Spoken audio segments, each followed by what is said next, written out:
परम ज्योति पठन पाठन में आप सभी का स्वागत है। आज हम लोग डीएलएड फर्स्ट सेमेस्टर का सोशल का पेपर देखने की आंसर देखने की कोशिश करेंगे। क्वेश्चन नंबर पहला क्या है, सबसे प्राचीन वेद क्या है? तो सबसे प्राचीन वेद ऋग्वेद। त्रिपिटक कौन से ग्रंथ से संबंधित है? बौद्ध साहित्य। जैन साहित्य को क्या बोलते हैं? आगम। वैदिक साहित्य हिंदू धर्म से संबंधित है। आदि मानव का मुख्य सहयोगी जानवर कौन सा था? कुत्ता।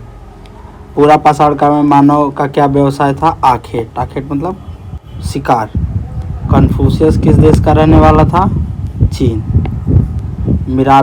पिरामिड किस देश में है? मिस्र में।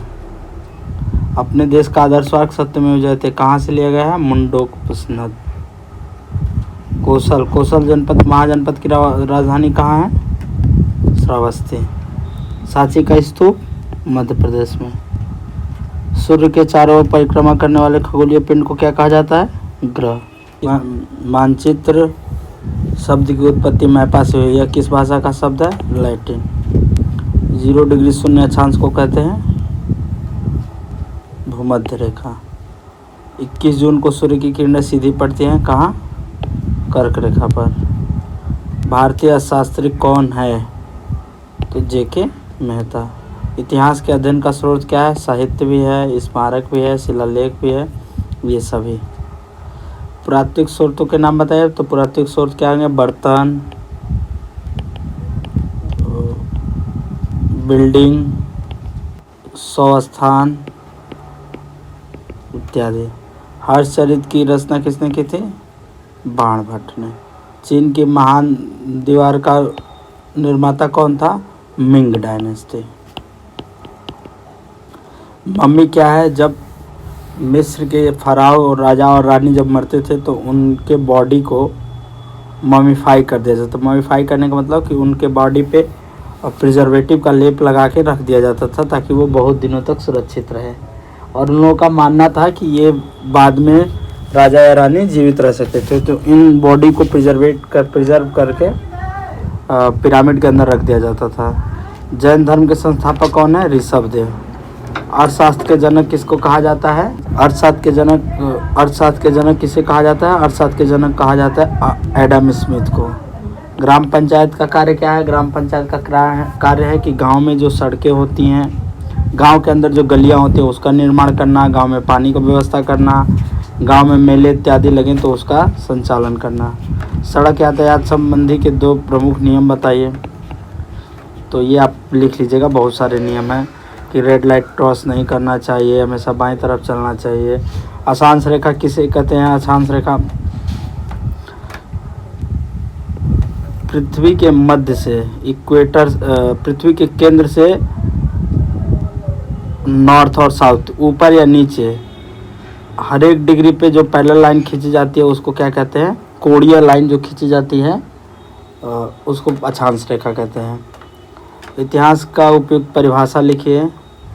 भूतकाल में घटी हुई घटनाओं का व्यवस्थित अध्ययन इतिहास कहा जाता है।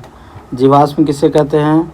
भी पुराना डेड बॉडी जो डीके हो गया हो और उसके कुछ अवशेष बच गए हों उसको जीवाश्म कहते हैं। जैसे कि मान लीजिए कि अभी यहाँ कोई बस्ती रह रही है, भूकंप आने की वजह से सारा बस्ती दब के सब लोग चले गए, तो जानवर गुजर गए, लकड़ियाँ दब गई, पेड़ दब गए और बहुत सालों बाद जब उसको खोल के निकाले तो उसके कुछ ऐसे अवशेष बच गए, तो उसको हम लोग जीवाश्म कहते हैं। पाषाण काल को कितने भागों में बांटा गया है? तो 3 भागों में। पूरा पाषाण काल, मध्य पाषाण काल और नव पाषाण काल। गीजा का पिरामिड किसने बनवाया था और ये कब बना था? गीजा का पिरामिड 2600 BC में फराव ने बनवाया था। उस फराव का क्या नाम था? कुफू। अफ्रीका महाद्वीप की सर्वोच्च चोटी है? सबसे ऊंची चोटी कौन सी है? Mount Kilimanjaro. Vikram Sarabhai space centre कहाँ है? विक्रम साराभाई स्पेस सेंटर कहाँ है? तिरुवनंतपुरम, केरला में। मेगास्थनीज द्वारा भारत यात्रा के दौरान किए गए वर्णन को बिंदुवार लिख दीजिएगा कि वो जब भारत आया था तो उसने मौर्य समाज के बारे में क्या लिखा। उसकी पुस्तक का नाम इंडिका है। इंडिका में उसने लिखा कि जब राजा निकलते थे तो सोने की पालकी में निकलते थे। उनके आसपास महिलाएं अंगरक्षक के रूप में काम करती थी। वो जो खाना खाते थे तो उनको चेक करके दिया जाता था खाना। एक विशेष व्यक्ति होता था जो खाने को चेक करके देता था। तो इसको 2 पॉइंट में लिख लीजिएगा। बौद्ध धर्म के प्रमुख सिद्धांत और गौतम बुद्ध की प्रमुख शिक्षाएं बताइए। तो बौद्ध धर्म के प्रमुख सिद्धांत क्या हैं? 4।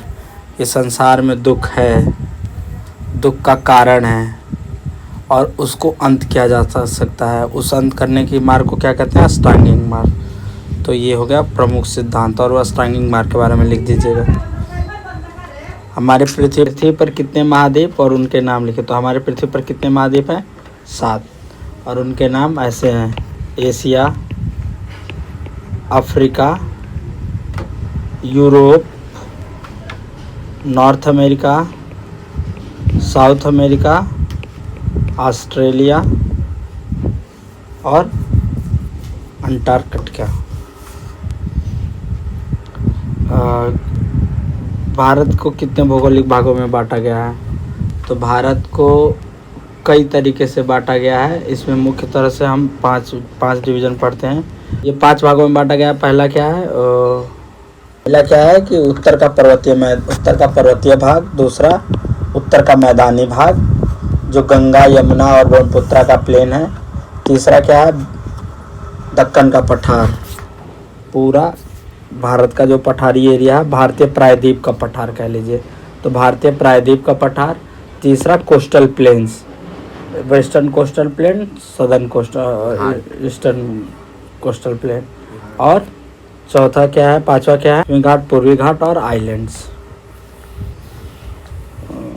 जिला पंचायत के कार्यों का उल्लेख कीजिए। तो जिला पंचायत के कार्यों का उल्लेख करिए। तो जिला पंचायत कार्य क्या करती है? जिला पंचायत जो गांव से गांव को जोड़ती है, गांव से नगर तक जो सड़कें जोड़ी जाती हैं, जो बाहर खेतों में होती है, इन सड़कों का मैनेजमेंट, गाँवों को फंडिंग करना, गाँव में मैनेजमेंट करना, तो ये जिला पंचायत के कार्य होते हैं। नगर निगम के कार्यों का वर्णन कीजिए। नगर निगम के कार्य जैसे ग्राम पंचायत के कार्य होते हैं वैसे नगर निगम के कार्य होते हैं। नगर निगम, नगर में मेला आयोजन होता है तो उसका मैनेजमेंट करना, प्रॉपर्टी टैक्स कलेक्ट करना। दिन और रात होने का कारण क्या है? दिन और रात होने का कारण है कि पृथ्वी का गोल होना और अपने ध्रुव पे घूमना। इससे क्या होता है कि एक हिस्से में लाइट रहती है और एक हिस्से में नहीं रहती है, तो दिन रात होता रहता है। विश्व को सिंधु सभ्यता की क्या देना है? तो सिंधु सभ्यता की मुख्य बात क्या है कि यहाँ पक्की ईंटों की दीवारें थी और एक व्यवस्थित शहर बसाया गया था। तो विश्व को व्यवस्थित शहर की जानकारी हमको सिंधु घाटी की सभ्यता से मिलती है। वेल ड्रेन्ड शहर मतलब बीच में नालियाँ बनाना, और नालियाँ कैसी? जिसमें पानी ना सिरे, मतलब लाइनिंग वाली नालियाँ बनाना। धूमकेतु क्या है? संक्षेप में बताइए। धूमकेतु क्या है? जब कोई ग्रह टूट जाता है, मतलब बस्ट कर जाता है हमारे एटमॉस्फेयर में एंटर करने से, तो वो एक पुच्छल तारा या धूमकेतु का रूप ले लेता है। पाषाणकालीन चित्रकला, तो ये कहाँ से संबंधित है? ये भीमबेटका से संबंधित है। और भीमबेटका चित्रकला में क्या हुआ था कि उस चित्रकला में पहले के लोग जानवरों का खून या पौधों के कलर से वो लोग रंग बनाते थे, और उनका मुख्य थीम क्या होता था? मुख्य थीम होता था शिकार। उसमें वो लोग शिकार को डिपिक्ट करते थे वॉल पे। तो केव की वॉल पे वो लोग शिकार को डिपिक्ट करते थे। उसमें जनरली 2-3 लोग जानवरों के पीछे भागते हुए दिखाए जाते थे, और वो छोटे छोटे क्यूपल्स भी वहाँ देखे जाते हैं भीमबेटका में। तो ये रहा आज का पेपर। आप लोग कमेंट में बताइए कि आप लोग का पेपर कैसा रहा। धन्यवाद।